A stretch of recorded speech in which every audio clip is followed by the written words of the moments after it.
नमस्कार। आज की मोटिवेशनल वीडियो है छोटे गोल बड़ा बदलाव। इसको मैंने पहले स्टार्ट किया था, अचानक ही वीडियो कट जाने की वजह से छोड़ दिया। इसको आगे मैं बढ़ाती हूँ। तो छोटा गोल, किसी भी चीज़ के लिए, किसी काम को करने के लिए एक छोटा गोल भी यदि आप रखते हैं तो उससे बड़ा बदलाव आता है। आप देखते हैं जीवन में कि जब हम, एक समय वो था जबकि बच्चे जो है शिक्षा से दूर भाग रहे थे। बच्चे शिक्षा को एक तरीके से इस तरीके से देखते थे जैसे शिक्षा जो है एक बहुत बड़ा कहीं मतलब एक उनके शिक्षा के प्रति एक बहुत बड़ा भय था। शिक्षा के प्रति एक बहुत बड़ा भय उनके अंदर था कि शिक्षा नहीं लेनी है। क्यों? क्योंकि शिक्षा में बैठना पड़ेगा, पढ़ना पड़ेगा। फिर वहाँ स्कूल जाएंगे तो जो गुरुजी, पहले गुरुजी बोला जाता था, गुरुजी जो है वो डांटेंगे। डांट खाने के, मार खाने की वजह से बच्चे स्कूल नहीं जाते थे। बड़ी उम्र में जाते थे और वहाँ पर अपना अपमान महसूस करते थे। स्कूल जाने की जो एक प्रक्रिया होती है उससे वो अपना भागते थे स्कूल से। और परिणाम क्या निकलता था? परिणाम ये निकलता था कि हमारा पूरा का पूरा समाज सन 2000 के दशक में भी आने के बाद भी हमारा पूरा समाज में से जो है 50% ही लोग सिर्फ पढ़ रहे थे। 50% सन 2000 की बात कर रही हूँ मैं, कोई बहुत पीछे की नहीं बात कर रही हूँ, सन 2000 की बात कर रही हूँ, 2000 के दशक में 50% लोग पढ़ते थे। 50% में से जो 25% गर्ल्स को हम यदि देखें तो वो जो है पढ़ रही थी, लेकिन पढ़ना उनके लिए एक तरीके से पढ़ा लिखा होना भी बेकार जैसा ही था, क्योंकि उनका कोई इंटरेस्ट नहीं था। वो सिर्फ इसलिए जा रही थी ताकि उनके नाम के साथ शिक्षा शब्द जुड़ सके कि पढ़ी लिखी हैं, लड़की पढ़ी लिखी है, ये शब्द जुड़ सके, इसके लिए वो शिक्षा लेने जाती थी। क्योंकि ना तो माता पिता को बेटी को शिक्षा दिलवाना था, ना ससुराल वालों को दिलवाना था। और बेटियां तो ऐसी थी कि जिनको कोई इंटरेस्ट था ही नहीं, उनको उस चीज़ की समझ ही नहीं है, तो क्या इंटरेस्ट होगा? कोई इंटरेस्ट नहीं था। ना वो किताबें अपने कोर्स की किताबें पढ़ती थी, ना बाहर की अन्य किताबों को पढ़ती थी। उनको यदि पसंद था तो क्या पसंद था, यदि उनके अंदर पसंद को डेवलप किया जाता था तो किस पसंद को डेवलप किया जाता था कि बेटा खाना बनाना सीखना चाहिए। यदि परिवार में कुछ सीखना है तो खाना पीना, और खाने पीने में भी क्या, कुछ नहीं, बस रोटी बना लो और सब्जी बना लो सादी, बस हो गया खाना पीना। और कैसे भी बना लो, चाहे गंदे हाथों से बना लो चाहे साफ हाथों से बना लो, बस खाना हो गया, कंप्लीट लाइफ कंप्लीट। ना उनको खाने के लिए कोई अनुभव था कैसे बनाना है, ना पहनने के लिए कोई अनुभव था, ना बच्चे पालने का कोई अनुभव था, ना जीवन कोई अनुभव नहीं है। बस शिक्षा के नाम पर, शिक्षा का नाम सिर्फ उनके साथ जुड़ा हुआ था, उनको उस बात से कोई लेना देना नहीं था। थोड़ा सा हम मेट्रो सिटी की बात करें तो वहाँ थोड़ी सी लड़कियाँ थोड़ा थोड़ा एडवांस हो जाती थी, थोड़ा सा ज़्यादा और चीज़ों के संपर्क में थी, थोड़ा सा ज़्यादा उस पर कहें कि एक्सपोजर का थोड़ा सा प्रभाव था। तो साफ़ सुथरा रहना, थोड़ा सफाई पसंद लड़कियाँ होती थी, हाथ धोना वगैरह कुछ सामान्य बातों का अनुभव होता था, कुछ खाना के तरीके सही ढंग से होते थे। लेकिन यदि हम प्रैक्टिकल में देखें तो उन लड़कियों को कोई विकास की प्रक्रिया को हम देखें तो कोई विकास की प्रक्रिया थी ही नहीं। जहाँ हम लड़कों की बात करें वहाँ 25% में से जो 15% जो लोग थे वो ऐसे थे जो आधी अधूरी शिक्षा पाते थे, और जो बाकी 10% थे वो अच्छी शिक्षा पाते थे। वो अच्छी शिक्षा पाने के बाद ज़्यादातर जो स्टूडेंट होते थे वो ज़्यादातर विदेश के लिए चले जाते थे। तो ऐसे में हमारे पास कितना को जो 15% ही सिर्फ जो हम कहेंगे पुरुष समाज था, वो ही थोड़ा सा योग्य था, और वो अपनी जितनी क्षमताओं को लगा सकता था, यूज़ करता था। अब बताइए कितने अब्दुल कलाम थे जो अपनी डिग्री को लेकर के नासा जैसी जगह से उनको अपॉर्चुनिटी मिली और उसको छोड़ करके भारत में रह गए हों? ऐसे बहुत कम थे। क्योंकि जितने पढ़े लिखे होते थे उनको विदेश जाने का होता ही था कि विदेश जाना है, और विदेश जाने के बाद एक बार जब वहाँ का एक्सपोज़र मिलता था, फाइनेंशियल स्थिति अपनी अच्छी बनती हुए देखते थे, पारिवारिक स्थिति कमज़ोर देखते थे, समाज और वो स्थिति, तो वो वहीं सेट हो जाए, वहीं जो है वो अपने आप को रह जाया करते थे, वहाँ से फिर लौटा नहीं करते थे। परिणाम ये था कि भारत की जो शिक्षा है, वो शिक्षित होते हुए भी लोग जो है बढ़ नहीं पा रहे थे।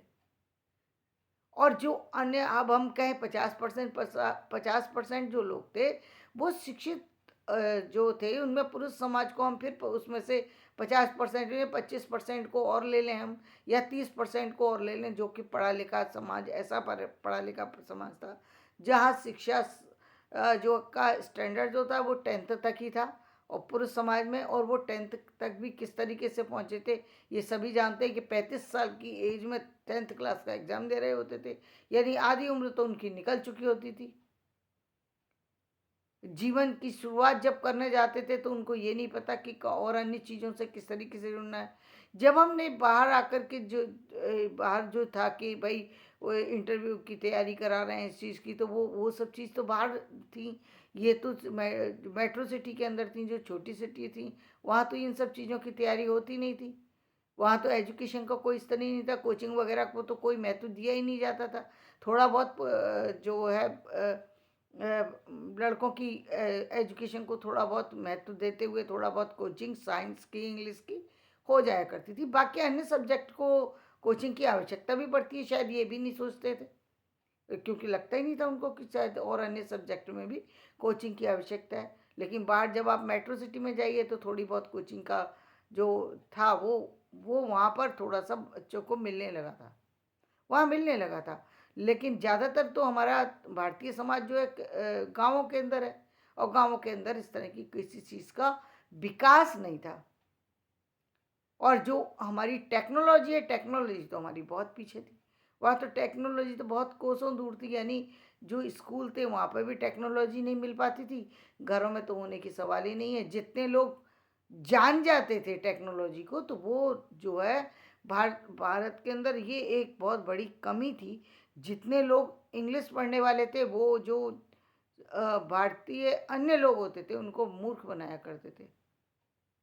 और उनको क्योंकि उनको इससे उनके जो उनकी योग्यता है उसको जो है सफलता मिलती थी, उनको योग्यता को बढ़ावा मिलता था, उनको समाज में ज़्यादा सम्मान दिया जाता था, इसलिए वो अपने सम्मान के चक्कर में समाज का विकास को रोक रहे थे।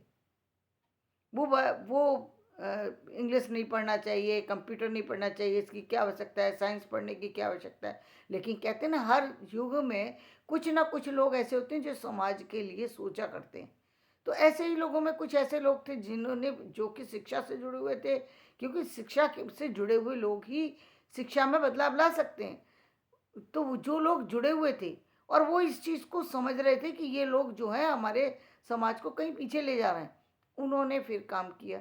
उन्होंने इस चीज़ को समझा कि इंग्लिश का भी होना ज़रूरी है, और साइंस का भी होना ज़रूरी है, कंप्यूटर का भी होना ज़रूरी है, तो 10th तक सारे सब्जेक्ट कंपलसरी कर दिए गए। सोशल स्टडी वगैरह को तो ध्यान ही कौन देता था, अब ध्यान देने लगे। पहले तो प्राइवेट 9th क्लास में जाके सब्जेक्ट चूज कर लेते थे, तो यानी आपकी अपनी चॉइस हो गई, और वहाँ पे भी प्रमोशन से आप चले थे, तो वहाँ पर आपकी नॉलेज क्या हो गई, कुछ भी नॉलेज नहीं होती थी। तो ऐसे में विकास कहीं अवरुद्ध था। वो विकास 2000 के बाद थोड़ा होना शुरू हुआ, लेकिन अब भी स्थितियाँ ऐसी थी 2015 तक की। मैं बार-बार कहती हूँ 2015 तक की जो हमारे समाज की स्थिति थी, वो बहुत पीछे था हमारा भारतीय समाज। हर तरीके से कंप्यूटर की नॉलेज तो लोग पाना ही नहीं चाहते थे।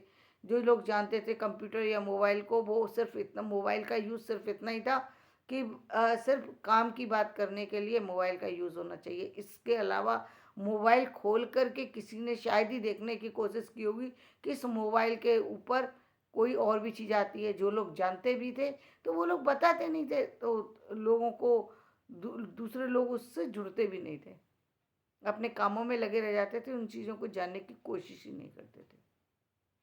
और जो कहें कंप्यूटर की, तो कंप्यूटर नॉलेज से तो किसी का कोई लेना ही देना नहीं था, क्योंकि जनरली तो कुछ ऐसा लिखने की ज़रूरत पड़ती नहीं थी, जहाँ पर सारे काम तो हम हाथ से ही करते थे, तो वो ज़रूरत ही नहीं थी, तो टेक्नोलॉजी की तो कहीं ज़रूरत नहीं थी। इन सब के क्रम में महत्वपूर्ण बात ये है कि जब जब तक बच्चों को छोटी चीज़ों से जोड़ा नहीं गया, यानी उस एजुकेशन से जोड़ा नहीं गया जिसमें कि बच्चे के अंदर रुचि पैदा हो, तब तक बच्चों में बदलाव भी नहीं आया। जब हमने ये प्राइमरी स्कूल की जो जो नर्सरी और प्री नर्सरी या एलकेजी, यूकेजी या फिर प्ले स्कूल की जो परंपरा को जब डेवलप किया है, तब वो 3 साल का जो समय देखने में ऐसा लगता है कि ये 3 साल का समय सिर्फ़ बच्चों का निकल जाता है। लेकिन ये 2 साल से लेके 5 साल का समय है ये। और इस 2 से लेके 5 साल तक जो बदलाव है, जो कि पॉज़िटिव बदलाव है, जहाँ पर टीचर्स उसे मार नहीं रहे हैं, पेरेंट्स उसे मार नहीं रहे हैं, काम का बोझ उसके ऊपर नहीं पड़ रहा है। वो स्कूल जा रहा है, अपनी इच्छा से जा रहा है, वहाँ उसको स्कूल जाने का प्रोग्राम खेलने-कूदने की जगह नज़र आ रही है। वो उससे जुड़ रहा है, अपने दोस्तों से जुड़ रहा है, उसको लग रहा है कि मैं इस घर से छूट कर के एक ऐसी जगह आ गया, जहाँ पर मैं खेलूँगा, कूदूँगा, दोस्तों से मिलूँगा और फिर घर आ जाऊँगा। उसको ये एहसास नहीं है कि मैं पढ़ रहा हूँ। ये कार्यक्रम जो शुरू किया, उसने बच्चों के अंदर रुचि पैदा कर दी। वो उस रुचि ने ये छोटा बदलाव था, जिसने बड़े बदलाव की तरफ समाज को लेकर के गया। जो छोटा बदलाव था, बड़े बदलाव की तरफ वो लेकर के गया। यहाँ पर खुद से बच्चों के अंदर जागरूकता पैदा हुई। पेरेंट्स ने भी इस क्रम में 2011 के बाद जब पेरेंट्स जो है शिक्षित होने लगे, शिक्षित के साथ-साथ उनको उनके पास जो कंप्यूटर, मोबाइल जैसे साधनों से जो लोग ज़्यादा संपर्क में आ गए, तो उनकी दुनिया का विकास होने लगा और वो अपने बच्चों पर पूरा फ़ोकस करने लगे कि हमारे बच्चों को पढ़ाना कैसे है। इस प्रक्रिया में अच्छे से अच्छे टीचर्स की को पेरेंट्स ने खोजने की कोशिश की। बच्चों की शिक्षा कैसे की जाए, बच्चों का विकास कैसे किया जाए, इस पर बहुत सारी सी चीज़ें हुई, बदलाव हुए। शिक्षा समिति ने बहुत सारे कार्य किए और बहुत सारे कार्य जो किए, वो समाज ने किए। दोनों ने मिलकर बदलाव किए। बच्चों में बदलाव आया, बच्चों की शिक्षा में बदलाव आया। जीवन की जो प्रगति कहीं रुक गई थी, उस प्रगति को एक धारा मिल गई आगे बढ़ने की। अब लोगों के पास टेक्नोलॉजी पे काम करने का समय आ गया। टेक्नोलॉजी पर जो 2011 के से लेकर के 2023 तक का समय, टेक्नोलॉजी ने जैसे ही बच्चों के अंदर वो समझ पैदा हुई, बहुत बड़ा बदलाव भी शुरू हो गया। तो छोटे बदलाव ने एक बड़े बदलाव को जन्म दिया। निकल कर के बात क्या आती है कि जब तक कि हम छोटा बदलाव नहीं करेंगे, जब तक हम किसी चीज़ में छोटी चीज़ों को चेंज नहीं करेंगे, बड़ी चीज़ों पर नहीं जा सकते। हम सीधे चाहते हैं कि कोई भी हमारी हैबिट एक दिन में चेंज हो जाए, हमारे अंदर रुचि पैदा हो जाए, हमारा जीवन का क्रम ही बदल जाए, हमारी दिशा बदल जाए। तो कई बार ऐसा होता है कि जहाँ पर हमको समाज की सहयोग मिल जाता है, और समाज का सहयोग कहाँ मिला? कोरोना की स्थिति में मिला। कोरोना की स्थिति ने ज़बरदस्ती लोगों को ये बाध्य कर दिया कि उनको बच्चों को मोबाइल हाथ में देने पड़ेंगे और हाथ में कंप्यूटर देने पड़ेंगे। गवर्नमेंट की तरफ भी दबाव बन गया और पेरेंट्स की तरफ दबाव बन गया कि अब कोई ऑप्शन ही नहीं था भाई। अब बच्चों को एजुकेशन कैसे दी जाए? अब स्थितियाँ बदल गई। उसके बदलाव के क्रम में बच्चों ने जो मोबाइल उनके हाथ में गया, चीज़ें कोई संपर्क में वो आए, चीज़ों को समझा, टेक्नोलॉजी को समझा, विकास की धारा बह निकली। ये बदलाव था। अब यहाँ तक तो बदलाव ठीक है, लेकिन अब जो बदलाव आ गया, उस बदलाव में जो एक बहुत बड़ी जो आवश्यकता है, वो किस चीज़ की आवश्यकता है? वो अब बदलाव में जो व्यक्ति कहीं न कहीं और चीज़ों को वो कमी महसूस कर रहा है कि भई मेरी एजुकेशन में कमी रह गई, मेरे पारिवारिक स्थितियों में कमी रह गई, मेरी आर्थिक स्थिति में कमी रह गई है। कुछ लोगों की जो जो बच्चे आज हम देख रहे हैं, जो नए एजुकेशन को लेकर के बढ़ रहे हैं बच्चे, वो काफ़ी आगे निकल चुके हैं। जो पुरानी परिपाटी पर चले हुए जो लोग हैं, उनमें अभी समस्याएँ बहुत ज़्यादा इसलिए हैं क्योंकि वो टेक्नोलॉजी से कहीं न कहीं जुड़े हुए नहीं हैं। टेक्नोलॉजी की कमी बहुत बड़ी कमी है जो कि जिसमें बदलाव की ज़रूरत है, बदलाव हो रहा है लेकिन बहुत सारे लोग अभी इन सब चीज़ों से वंचित हैं और इसके कारण से बहुत समस्याएँ भी हैं भी और आगे भी आएँगी, लेकिन फिर बदलाव कहते हैं कि बहुत अच्छा है। छोटा बदलाव निश्चित रूप से व्यक्ति को कर लेना चाहिए।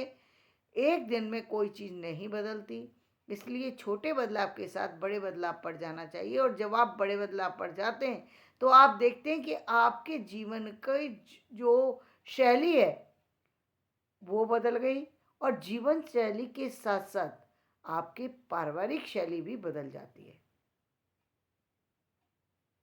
परिवार की रचना किससे होती है? समाज से और समाज जब हमारे जब जो हमारा जब हमारा एक व्यक्ति जो है वो किसी तरीके से अपने अंदर बदलाव लेकर के आता है, अपनी चीज़ों को बदलने की कोशिश करता है, तब अन्य लोग भी तब पहले परिवार बदलता है, फिर समाज बदलता है।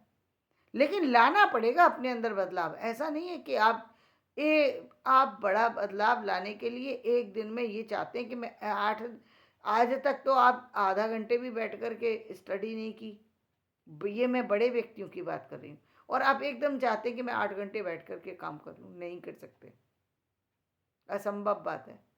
और अब इस उम्र में आकर के करना बिल्कुल असंभव बात है कि आपने एक एक एक ही दिन में आप इतना बड़ा बदलाव ला चलिए ले भी आएँगे तो बीमार हो जाएँगे, फिज़िकली रूप से फिर तो एक दिन आपने काम कर लिया, 8 दिन आप बीमार हो जाएँगे। तो उसको बदलाव को लाने के लिए एक छोटे से गोल को सेट कीजिए और फिर बदलाव कीजिए। आप देखेंगे जीवन में बदलाव भी होने लगा है और उन्नति भी होने लगी है। तो धन्यवाद। मेरा वीडियो पसंद आए तो इसे लाइक करें, शेयर करें और सब्सक्राइब करें।